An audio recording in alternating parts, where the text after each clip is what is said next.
Hare Krishna. Welcome all the devotees for today's session on Srimad Bhagavatam. We'll start the discussions. Today we are going to be seeing two shlokas. Shloka number 21 and 22. Om Namo Bhagavate Vasudevaya. Om Namo Bhagavate Om Vasudevaya. Namo Bhagavate Vasudevaya. Om Namo Bhagavate Vasudevaya. Om Namo Bhagavate Vasudevaya. Om Namo Bhagavate Vasudevaya. Narayanam Namaskrityam Naram Chaiva Narottamam Devim Saraswatim Vyasam Tatah Jayamudirayat Nashtaprayeshu Abhadreshu Nityam Bhagavata Sevaya Bhagavati Uttama Shloke Bhaktir Bhavati Naishtiki. Hare Krishna. Shlok क्रमांक 21 and 22. Samplava sarabhutanam vikramah pratisankramah. Samplava sarvabhutanam vikramah pratisankramah. Ishtapurtasya kamyanam trivargasya cha yah vidhi. Ishtapurtasya kamyanam trivargasya cha yo vidhi. Yava anushayinam sarga pashandasya cha sambhava. Yava anushayinam sarga pashandasya cha sambhava. Atmana bandha moksho cha vyavasthanam swarupatah. Atmanah bandha moksha cha vyavasthanam swarupatah. Samplava sarabhutanam vikrama pratisankramah. Samplava sarvabhutanam vikramah pratisankramah. Ishtapurtasya kamyanam trivargasya cha yah vidhi. Ishtapurtasya kamyanam trivargasya cha yah vidhi. Yava anushayinam sarga pashandasya cha sambhavata. Yava anushayinam sarga pashandasya cha sambhava. Atmana bandha moksho cha vyavasthanam swarupatah. Atmana bandha moksha cha vyavasthanam swarupatah. Samplava sarabhutanam vikrama pratisankramah. Ishtapurtasya kamyanam trivargasya cha yah vidhi. Yava anushayinam sarga pashandasya cha sambhavata. Atmana bandha moksho cha vyavasthanam swarupatah. Samplava sarvabhutanam vikramah pratisankramah. Ishtapurtasya kamyanam trivargasya cha yavidhi. Yava anushayinam sarga pashandasya cha sambhava. Atmanah bandha moksha cha vyavasthanam swarupatah. Translation that the Purport Srila Prabhupada. Accurate translation. Please explain unto me how the living beings are generated, how they are maintained, and how they are annihilated. Tell me also of the advantage and disadvantage of discharging devotional service unto the Lord. What are the Vedic rituals and injunctions of the supplementary Vedic rites? And what are the procedures of religion, economic development, and sense satisfaction? Please also explain how merged in the body of the Lord living beings are created and how the infidels appear in the world. Also, please explain how the unconditional living entities exist. Purport. Samplavaha, in the sense of the perfect means, is employed to denote the discharging of devotional service, and prati samplavaha means just the opposite, or that which destroys the progress of devotional service. One who is firmly situated in the devotional service of the Lord can very easily execute the function of conditional life. Living the conditional life is just like flying a boat in the middle of the ocean. One is completely at the mercy of the ocean, and at every moment there is every chance of being drawn in the ocean by slight agitation.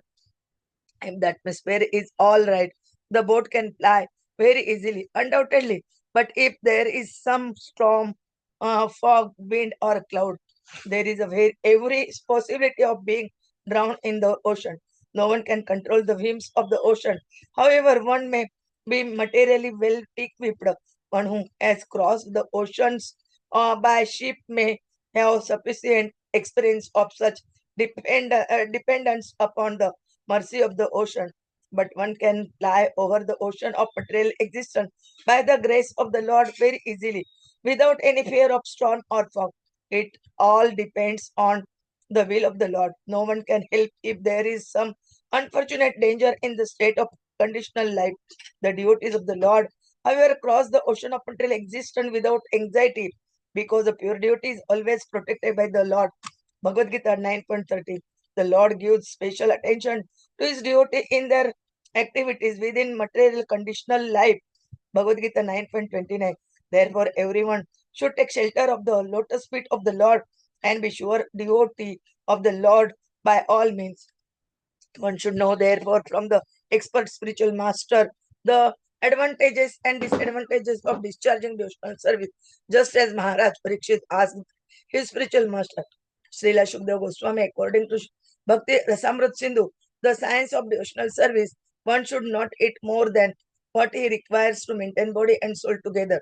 Vegetable diets and milk are sufficient for maintenance of the human body, and therefore one has no need to eat anything more to satisfy the palate.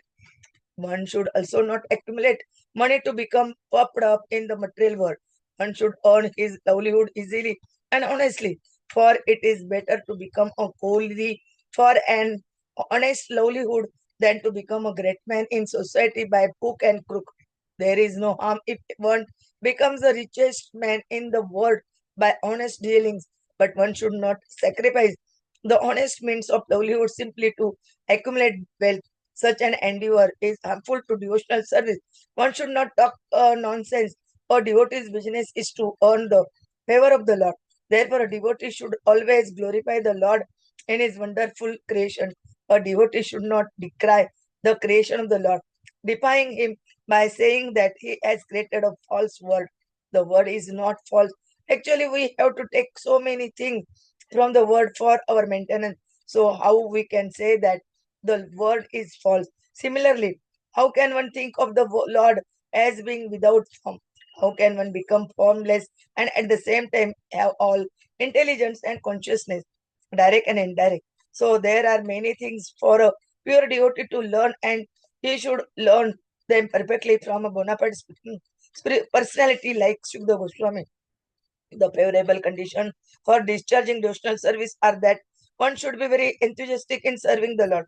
The Lord, in his form of Sri Chaitanya Mahaprabhu, wanted the cult of devotional service to the Lord to be preached all over the world, in every nook and corner, and therefore a pure devotee's duty is to discharge this order as far as possible.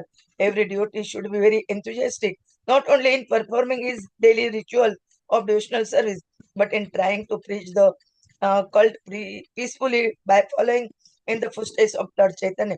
If he is not superficially successful in such an attempt, he should not be deterred from the discharge of his duty. Success or failure has no meaning for a pure devotee because he is a soldier in the field. Preaching the cult of devotional service is something like declaring war against materialistic life. There are different kinds of materialists, such as the fruitive workers, the mental speculators, the mystic jugglers, and so many others. All of them are against the existence of God. They would declare that they are themselves God, although in every step and in every action they are dependent on the mercy of the Lord. Therefore, a pure devotee may not associate with such gangs of atheists. A strong devotee of the Lord will not be misled by such atheist propaganda of the non-devotees. But a neophyte devotee should be very cautious about them. A devotee should see to the right discharge of devotional service under the guidance of bona fide spiritual master, and should not stick only to the formalities under the direction of bona fide spiritual master. One should see how much service is being executed and not simply in the matter of spiritual. A devotee should not anchor after anything, but he should be satisfied with the things that may automatically come to him by the will of the Lord. That should be the principle of a devotional life, and all these principles are easily learned under the guidance of a spiritual master like Śukadeva Gosvāmī. Maharaj Parīkṣit inquired from Śukadeva correctly, and one should follow his example. Maharaj Parīkṣit inquired about the process of creation, maintenance, and destructions of the material world, the process of Vedic rituals, and the method of executing as activities in terms of supplementary Vedas like the Puranas and Mahabharata. As explained before, the Mahabharata is the history of ancient India, and so also are the Puranas by acts as prescribed in the supplementary Vedas, Shrutis, who specifically mentioned digging a tank and well for the water supply of the people in general. The or to plant trees on the public road, to construct public temples and places of worship of God, to establish places of charity where the poor destitutes can be provided with foodstuff, and similar activities are called purto. Similarly, the process of fulfilling the natural desire for sense gratification was also inquired about the king for the benefit of all concerned. The progressive devotee of the Lord must inquire from the bona fide spiritual master how living entities merge in the body of the Lord again come back at the time of creation. There are two kinds of living entities. There are the ever liberated, unconditioned living beings, and as well as the ever conditioned living being. Of the ever conditioned living being, there are two divisions. There are the faithful and the infidel. Of the faithful, there are again two divisions, namely the devotees and the mental speculators. The mental speculators desire to merge into the existence of the Lord or to become one with the Lord, whereas the devotees of the Lord desire to keep separate identities and constantly engage in the service of the Lord. The devotees who are not fully purified, as well as the empirical philosopher, become conditioned again during the next creation for further purification. Such conditioned souls become liberated by further progress of the devotional service to the Lord.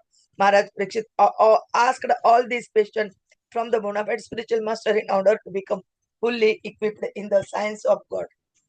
ओम अज्ञानतिमिरन्धस्य ज्ञानाञ्जनः शलाकया चक्षुरुन्मीलितं येन तस्मै श्रीगुरवे नमः।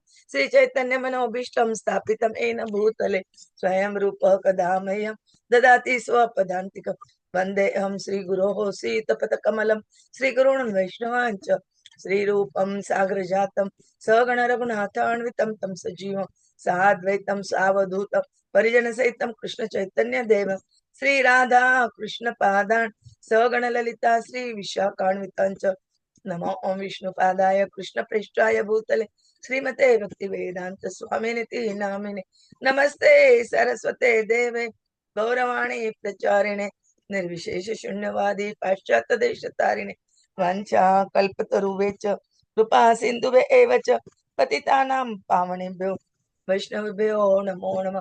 जय श्री कृष्ण चैतन्य प्रभु नित्यानंद श्री अद्वैत गदाधर श्रीवासादि गौर भक्त वृंद हरे Krishna Krishna Krishna Hare Hare Hare Ram Ram Ram Hare Hare Hare Krishna Krishna Krishna Hare Hare Hare Ram Ram Ram Hare Hare Hare Krishna Krishna Krishna Hare Hare Hare Ram Ram Ram Hare Hare Hare Krishna. Today we continue Srimad Bhagavatam, Canto 2, Chapter 8.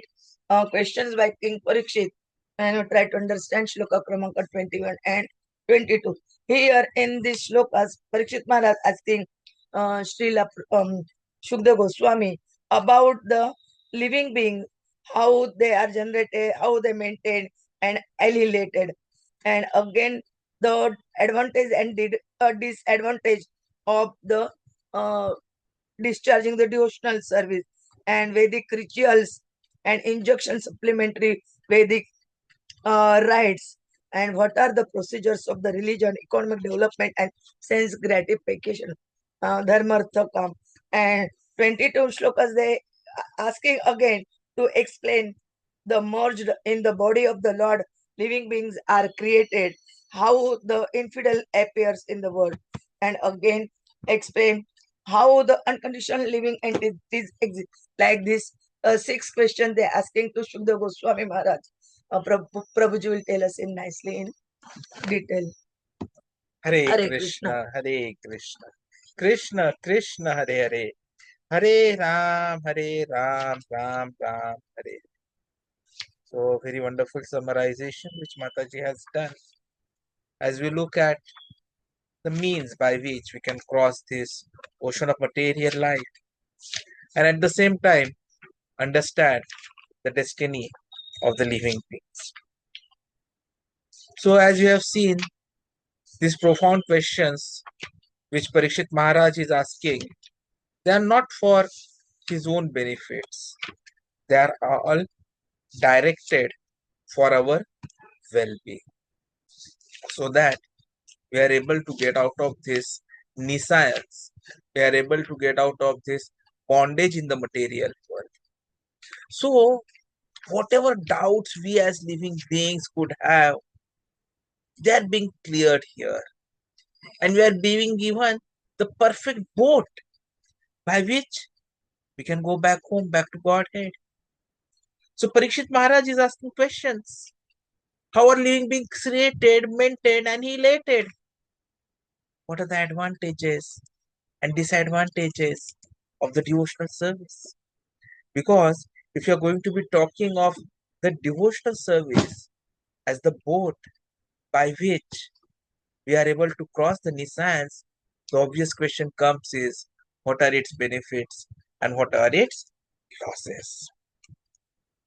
Next question which he asks is, what is the nature of Vedic yajnas, supplementary rituals, the paths of dharma, artha, kāma, and how do living beings exist when they are merged in the Lord's body, and how do the faithful, infidels, and liberated souls manifest? Now, all these questions are actually bringing us towards the science of God. And we'll see that Śukadeva Gosvāmī ji answers extensively, guiding the king in this science. Practically, if we see, as explained by Prabhupada ji in the purport very nicely, this material life is like a boat in the ocean. So, we are in this Bhava and we need to get out of this boat of Bhava.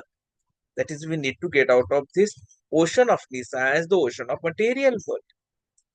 So this conditional life is like rowing a fragile boat in the middle of an unpredictable ocean.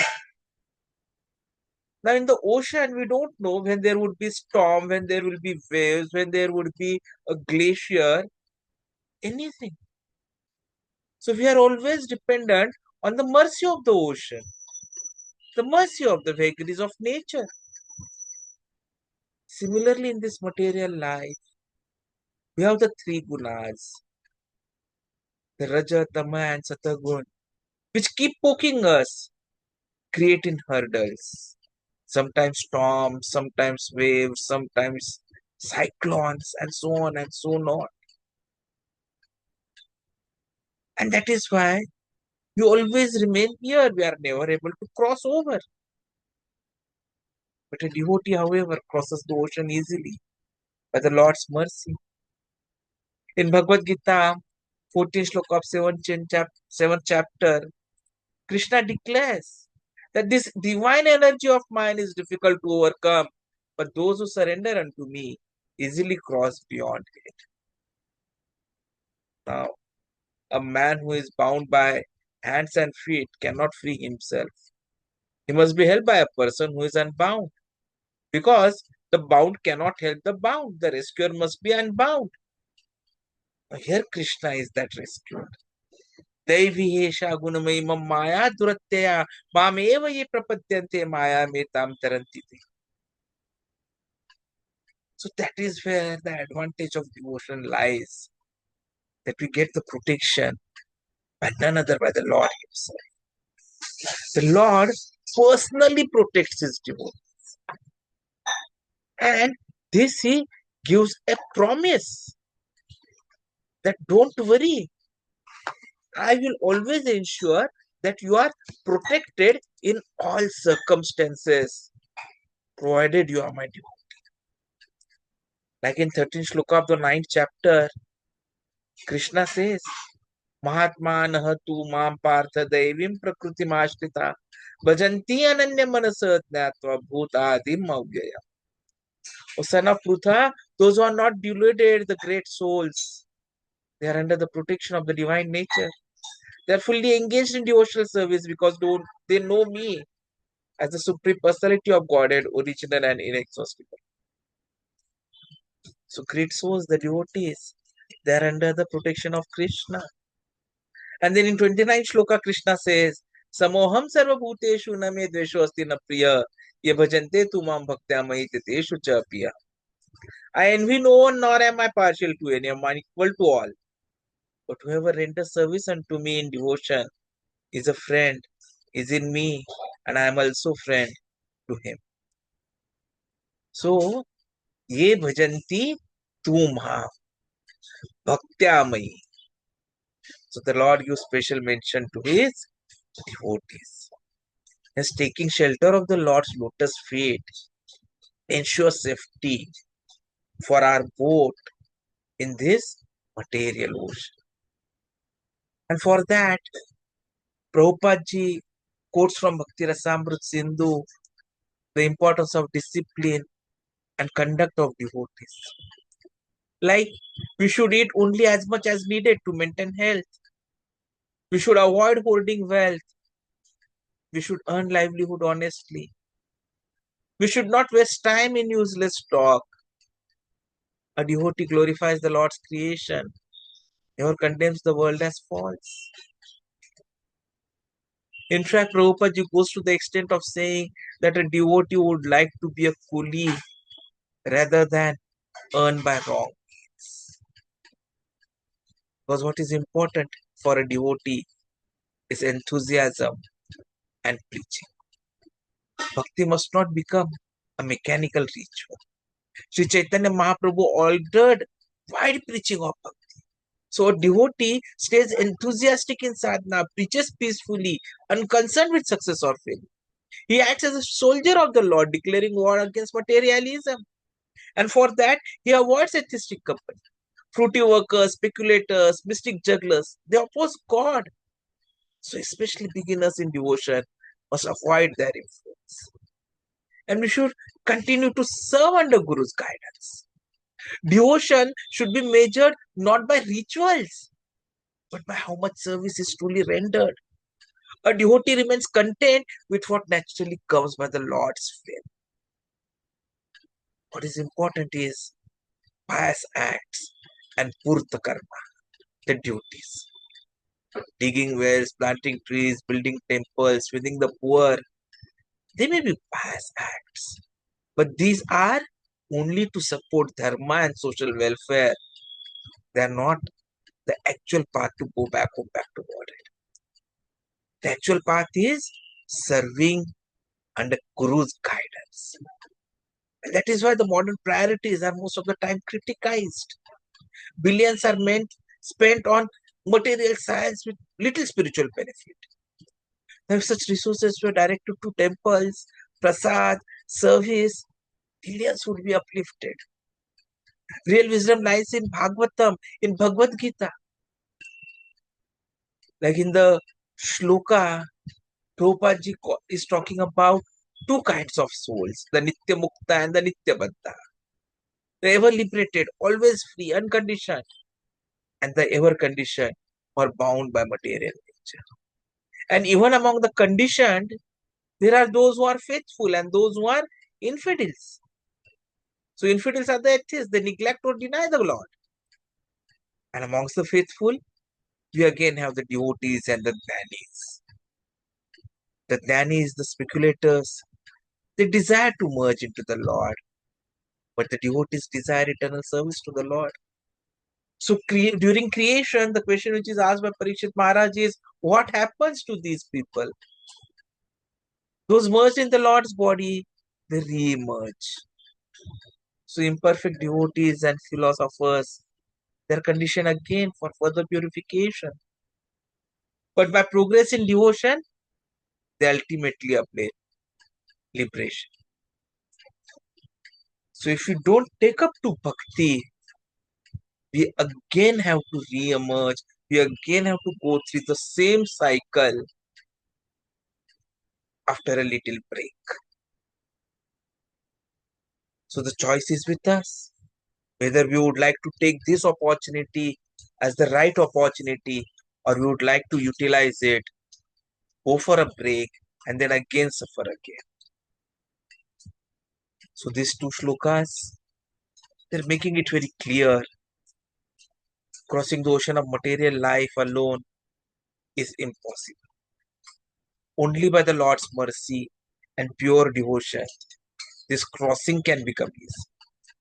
The principles for devotees would have to be honest livelihood, contentment, Guru's shelter, enthusiasm in devotion. Understanding the destiny of different living entities inspires us to choose devotion over speculation or atheism.